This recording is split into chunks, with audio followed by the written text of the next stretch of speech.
Why do German tanks have a strange texture with grooves in the armor? This is something that very few people know, because when we watch videos of the Second World War, the resolution is not enough to appreciate the texture of the tanks.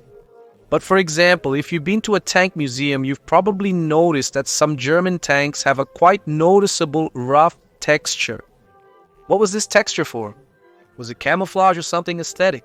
Or did it have any effect when receiving projectile impacts?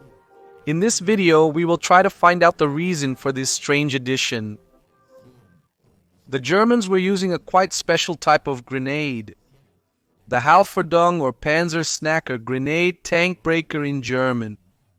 It was literally a hollow charge similar to those used by the Panzerfaust, and it was mainly used by the tank destroyer squads of the German army. It had 3 magnets at its base, which made it, regardless of the angle of the surface where they stuck, always perpendicular to the armor, making it as effective as a Panzerfaust, and of course cheaper than this, although the Panzerfaust would not arrive until 1944.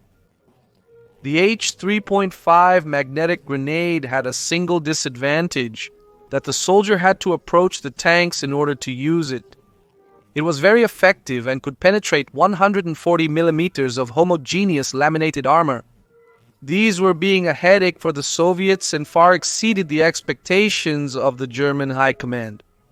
But the Germans feared that the weapon they invented would be used against them, so in 1943, before the Soviets invented a magnetic grenade similar to the German one, the Germans invented Zimmerit, a special coating for tanks that consisted of a moldable, pasty polymer.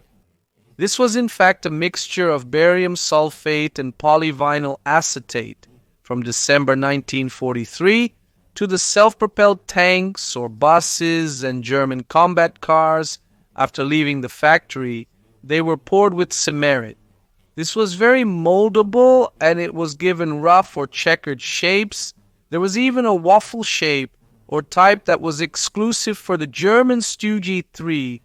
The Zimmerit gave an extra thickness to the armor between 10 and 50 millimeters, but it was a simple polymer, so it had no effect against projectiles, but it was very effective in nullifying the magnetic capabilities of the grenades, which after being thrown against the Zimmerit, fell as if they were stones to the ground. The Zimmerit didn't weigh much, but approximately 200 kilos of Zimmerit were needed to cover a Tiger. This was used for almost a year, from December 1943 until September 1944. The reason for discontinuing the Zimmerit was that there were many rumors that it would catch fire when exposed to intense heat, although it was later proven that these rumors were false. It also took days in giving a pattern to the Zimmerit and letting it dry, which added days to the tank manufacturing time, in addition to, of course, having dozens of qualified men on a not-so-useful task.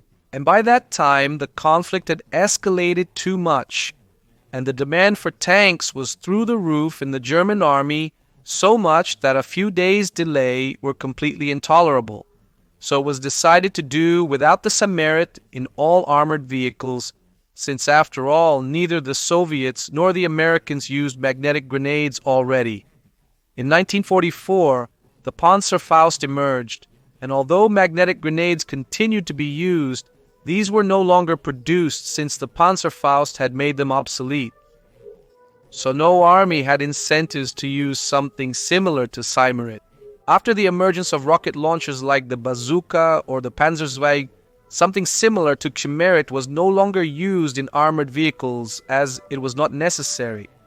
Many claim that the Zimmerit was a great waste of time for the German army, as it greatly delayed the production times of armored vehicles, and in the end, it was not useful since almost no side used magnetic grenades. But I think it was useful because if we start to think, the Soviets could have perfectly copied the magnetic grenades, but they didn't, because the Germans probably anticipated this, installing the Zimmerit, so the Soviets simply did not develop magnetic grenades, because they would be useless against German tanks.